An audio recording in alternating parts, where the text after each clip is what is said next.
Good morning बच्चों। कक्षा 4 की हिंदी व्याकरण पाठ 8 सर्वनाम। सर्वनाम किसे कहते हैं पढ़ाने जा रही हूँ, आप लोग उसको ध्यान से सुनिए।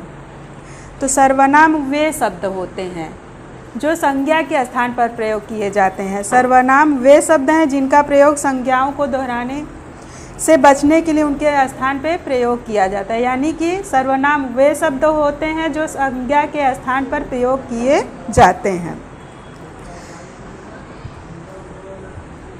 जैसे आशीष स्कूल जाता है। आशीष क्या है? संज्ञा है। आशीष स्कूल जाता है संज्ञा है। आशीष खाना खाता है संज्ञा है। आशीष जो है संज्ञा है। आशीष खेल रहा है। आशीष की बहन पढ़ रही है। तो आशीष शब्द हर जगह लगा है, ये क्या है? संज्ञा है। तो आशीष स्कूल जाता है, अब उसके दूसरा लगा दोगे, वहाँ पे सर्वनाम का प्रयोग हो जाएगा। तो वह खाना खाता है। आशीष स्कूल जाता है, वह खाना खाता है, वह खेल रहा है, उसकी बहन पढ़ रही है। तो वह उसकी, ये क्या हो गया? सर्वनाम शब्द हो गया। ये संज्ञा के स्थान पर ये शब्द प्रयोग हो गया, तो ये सर्वनाम शब्द हो गया। सर्वनाम के भेद। सर्वनाम के भेद, तो सर्वनाम के भेद कितने होते हैं? 5 होते हैं। पहला है पुरुषवाचक सर्वनाम। पहला क्या है? पुरुषवाचक सर्वनाम। तो पुरुषवाचक सर्वनाम बोलने वाले, लिखने वाले, पढ़ने वाले, सुनने वाले अथवा किसी अन्य व्यक्ति के लिए जो सर्वनाम शब्द का प्रयोग होता है वह क्या होता है? पुरुषवाचक सर्वनाम। जैसे मैं पुस्तक पढ़ रहा हूँ। मैं क्या है? ये सर्वनाम शब्द है, यहाँ संज्ञा का प्रयोग नहीं हुआ है। मैं पुस्तक पढ़ रहा हूँ। तुम कहाँ जा रही हो? तुम भी सर्वनाम है। वह अब झूठ नहीं बोलेगा, वह भी सर्वनाम है। मैं कहने वाला, मैं क्या है? मैं पुस्तक पढ़ रहा हूँ, यानी कि वह कह रहा है। तुम कहाँ जा रही हो? तुम सुनने, मतलब तुम क्या हो गया? सुनने वाली। वह अब झूठ नहीं बोलेगा, वह अन्य और दूसरे के लिए, अन्य कोई के लिए। पुरुषवाचक सर्वनाम के भेद। तो पुरुषवाचक सर्वनाम को आप लोगों ने पढ़ा, तो इसके भेद कितने होते हैं? तो पुरुषवाचक सर्वनाम के 3 भेद होते हैं। उत्तम पुरुष होता है। पहला क्या होता है?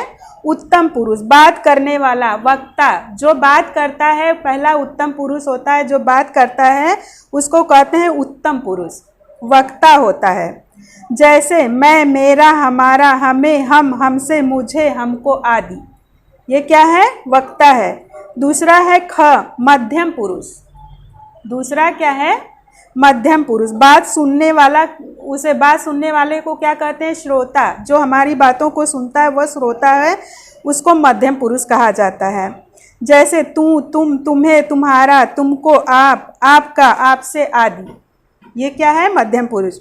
और तीसरा है अन्य पुरुष, जिसके विषय में बात की जाती है, जिसके विषय में हम लोग बातचीत करते हैं या चर्चा हो रही है, वो अन्य पुरुष होता है। उसे अन्य पुरुष कहते हैं, कहा जाता है। जैसे वह, उसे, उसको, उससे, उन्हें, उन्होंने, उन्हें, इन्हा, इनका। अब ये पुरुषवाचक के भेद हो गए 3। कौन कौन है? उत्तम पुरुष, मध्यम पुरुष और अन्य पुरुष। अब दूसरा क्या है? दूसरा है निश्चयवाचक सर्वनाम। दूसरा क्या है? निश्चयवाचक सर्वनाम। जिन सर्वनाम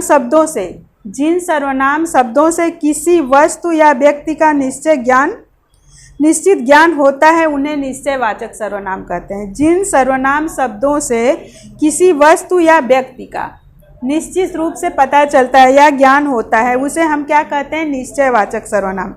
जैसे यह मेरी पुस्तक नहीं है, यह क्या है? सर्वनाम है और यह निश्चयवाचक सर्वनाम है। यह मेरी पुस्तक नहीं है। वे लोग फुटबॉल खेल रहे हैं, वे भी सर्वनाम है। यहाँ यह और वे निश्चयवाचक सर्वनाम है। अब तीसरा क्या है?